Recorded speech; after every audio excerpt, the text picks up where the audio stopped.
Shalom, kami dari kelompok 2 yang beranggotakan Carolina, Dewi, Angelina, Gabriel, dan Taruli akan mempresentasikan mengenai tokoh matematikawan yang bernama Gauss.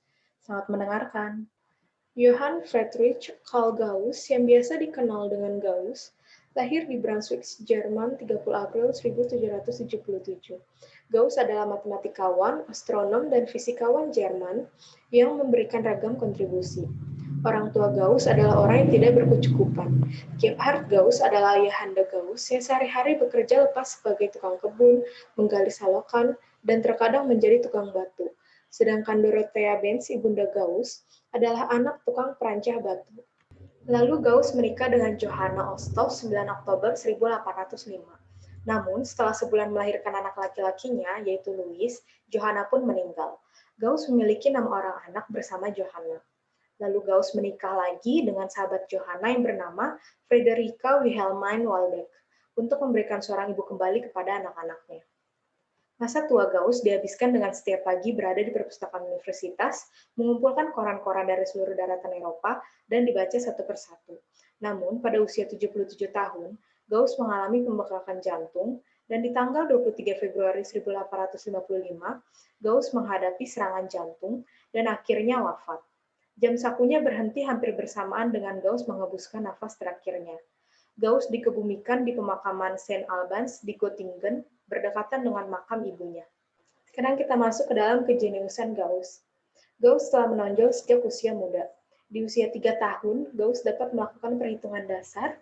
Ia mampu melakukan perhitungan dan pengoreksian mengenai upah mingguan ayahnya.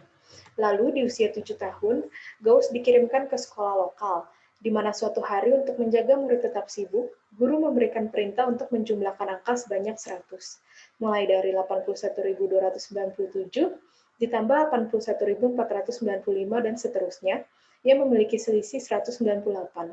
Dan Gauss berhasil menjumlahkannya, lalu mengoreksi hasil pekerjaan gurunya. Kejeniusan Gauss ini didengar oleh bangsawan Brunswick atau Duke of Brunswick. Ia memberinya bantuan keuangan di sekolah dan perguruan tinggi kepada Gauss, sehingga di umur 15 tahun Gauss sudah belajar di Collegium Carolinum, dan 3 tahun kemudian Gauss masuk Universitas Göttingen, dan belum memutuskan jurusan matematika atau bahasa yang akan dipilih. Keputusan memilih bidang matematika terjadi pada tanggal 30 Maret 1796, yang mana pada hari itu juga Gauss menemukan cara membuat poligon 17 sisi menggunakan kompas dan penggaris. Pada tahun 1799, Gauss kembali ke Brunswick dan lulus doktor dari Universitas Helmstedt dengan disertasi dasar aljabar. Lalu kita masuk ke dalam pekerjaan Gauss. Di umur 30 tahun, Gauss mendapatkan gelar sebagai profesor astronomi di Göttingen dan direktur observatorium Universitas Göttingen. Dan di tahun 1818, ia juga bekerja di survei geodesis di Kerajaan Hanover. Baik, saya akan menjelaskan dan menyebutkan prestasi dari Carl Friedrich Gauss atau yang biasa disebut dengan Gauss. Yang pertama itu ada dalam bidang astronomi yang akan disebutkan dalam 3 karya besarnya.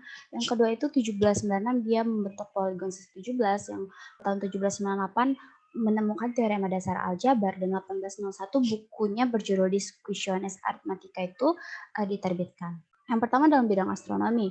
Karyanya yang pertama itu, dia mampu menemukan kembali planet minor yang disebut dengan Ceres, yang terdiri dari planetoid dan asteroid. Jadi, pada tahun 1801, tanggal 1 Januari, ada seorang astronom Italia bernama Piazzi yang sedang mengamati planet minor menggunakan teleskop. Pada saat pengamatan pertamanya tersebut, setelah itu dia tidak menemukan kembali planet minor-minor itu. Kemudian, dia mengamati selama 41 hari selanjutnya, namun tetap tidak menemukan. Kemudian Gauss menghitung orbit planet minor tersebut, dan setelah dia berhasil menghitungnya, dia meramalkan posisi yang tepat ketika planet minor tersebut akan muncul kembali. Dan benar, pada akhir tahun 1801 planet minor tersebut muncul kembali dengan posisi yang tepat dari ramalan Gauss tersebut. Kemudian yang kedua, dia mengembangkan teori umum planet dan orbit komet, di mana yang diperhitungkan tidak hanya gravitasi matahari, melainkan planet minor lainnya. Nah, pada saat itu, seri pertama planetoid itu muncul di antara Mars dan Jupiter, yang diamati oleh para astronom bernama Pallas tahun 1802, Juno 1804, dan Vesta 1807, dan kemudian Gauss mampu menghitung orbitnya. Dan hingga saat ini juga sudah sekitar 1.500 planetoid yang sudah diidentifikasi. Kemudian, metode penentuan orbit juga menjadi salah satu karya Gauss tahun 1809, yakni Theorem Motus Corporum Celestium in Sectionibus Conicus Solem Ambitium, atau dalam bahasa terjemahan Theory of the Motion of the Heavenly Bodies about the Sun in Conic Sections. Kemudian yang kedua itu poligon sisi 17, dan ini itu sekitar umur 20 tahun Gauss mampu membangun poligon bersisi 17 dengan penggaris dan kompas, di mana pada zaman dahulu tidak ada yang mampu membuatnya. Kemudian setelah dia berhasil membangun atau membuatnya, Gauss meminta seorang pemahat batu untuk mengukir poligon sisi 17 di batu nisannya, sama seperti Archimedes yang pada batu nisannya diukir silinder. Namun pemahat batu itu menolak karena dia takut tidak bisa membedakan poligon sisi 17 dan lingkaran pada saat diukir. Kemudian teorema dasar aljabar.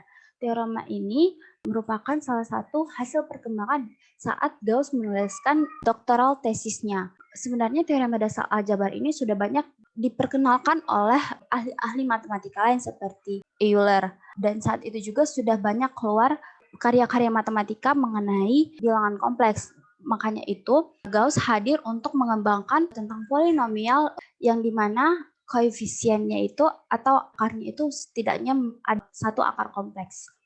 Nah, yang keempat itu bukunya yang sangat terkenal yaitu buku Disquisitiones Arithmetica, itu yang keluar tahun 1801. Nah, walaupun Gauss itu sudah sangat terkenal dalam bidang lain dan juga sangat banyak menghasilkan karya di cabang matematika, namun dia tidak melupakan bahwa teori bilangan adalah ratu dari matematika itu sendiri, dan buku ini dikeluarkan sebagai fondasi dari teori bilangan modern yang bahkan ada sampai sekarang ini kita pelajarin. Buku ini terdiri dari banyak sekali bab mengenai teori kongruensi, bilangan prima, residu, hingga lingkaran.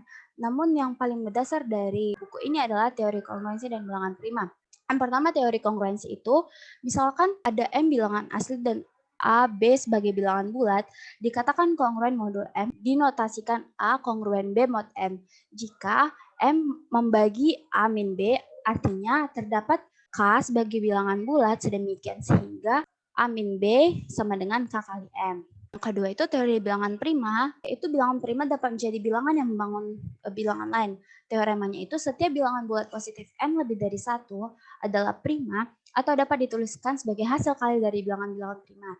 Maksud dari teorema ini adalah setiap bilangan bulat lebih dari 1 merupakan bilangan prima, atau dengan kata lain, jika bilangan tersebut bukan bilangan prima, setidaknya bilangan tersebut memiliki satu faktor prima.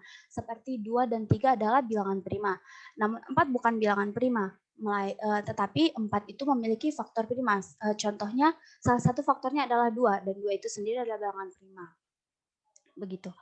Dan setelah buku ini keluar tahun 1801, pada pertengahan 1800-an, Carl Friedrich Gauss itu disebutkan sebagai Prince of Mathematicians karena karya-karyanya yang sangat lengkap itu mampu membuat matematika menjadi sangat berkembang dan sangat besar dan juga sangat kompleks karena spesifikasi bidangnya itu sangat banyak begitu.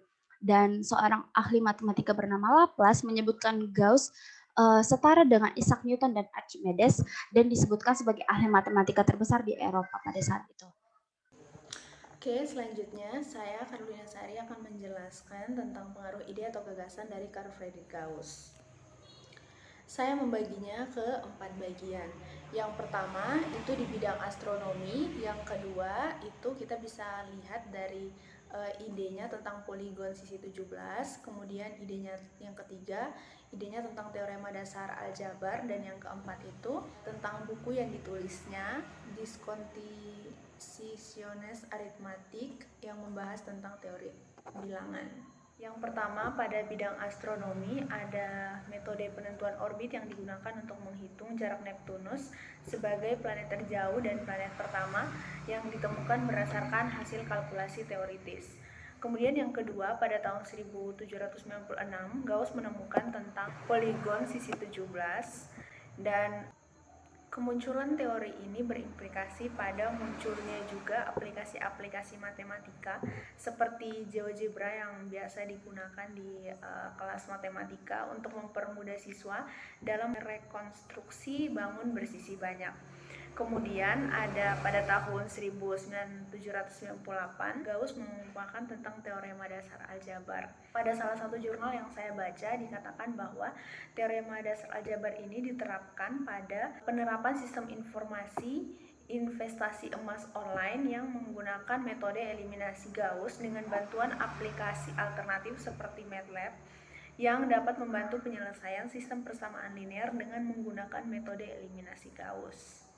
Nah, kemudian pada tahun 1801 berdasarkan buku yang ditulis oleh Gauss yaitu Disquisitiones Arithmetic, di situ dia membahas banyak hal tentang teori bilangan dan hal ini sangat berpengaruh terhadap teknologi terutama yang saya paparkan di sini, yaitu pada sistem bilangan dalam bahasa pemrograman komputer yang menggunakan basis yang berbeda-beda. Ada basis 10, ada basis 10 yang biasa kita gunakan sehari-hari, ada basis 2 atau biner, ada basis 16 juga, dan lain sebagainya. Kemudian yang kedua pada algoritma divide and conquer. Algoritma divide and conquer itu merupakan salah satu algoritma yang cukup populer di dunia ilmu komputer yang berprinsip memecah belah permasalahan yang terlalu besar menjadi beberapa bagian kecil sehingga lebih mudah untuk diselesaikan. Kemudian penerapan konsep algoritma ini menggunakan prinsip basis bilangan dan konversinya, dan ini ada di teori bilangan. Kemudian selanjutnya itu pada kriptografi yang merupakan ilmu yang mempelajari teknik-teknik matematika yang berhubungan dengan aspek integritas data, autentikasi, serta keamanan informasi seperti kerahasiaan dengan cara menyamarkannya menjadi bentuk sandi yang tidak mempunyai makna. Nah, ilmu ini ditemukan dan dikembangkan berdasarkan konsep-konsep yang terdapat dalam bidang matematika seperti bilangan prima yang dituliskan di dalam bukunya Gauss ini, kemudian aritmatika modulo dan algoritma Euclidean juga. Nah, selanjutnya yang terakhir itu ada metode barcode. Barcode ini seperti kita tahu yang biasanya ada pada makanan atau barang-barang yang kita beli di toko. Nah, ini juga merupakan salah satu pengaruh dari ide si Gauss ini tuh, teman-teman. Awalnya ini hanya untuk digunakan pada pemeriksaan barang-barang, namun sekarang metode ini sudah berkembang dan banyak digunakan pada kartu identitas, kartu kredit, kartu perpustakaan, dan lain sebagainya.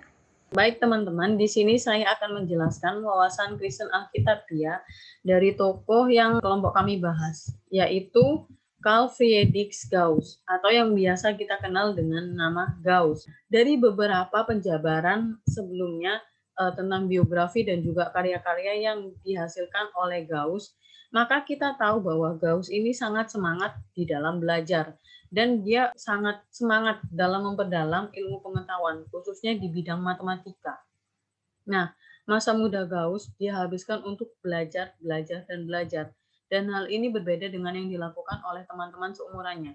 Karena pada waktu itu Gauss terbilang masih sangat muda, dan yang dilakukan oleh anak-anak usia belasan adalah biasanya bermain dan bersenang-senang. Namun Gauss melakukan hal yang berbeda dari teman-temannya, yaitu dia malah fokus untuk belajar, dan belajar.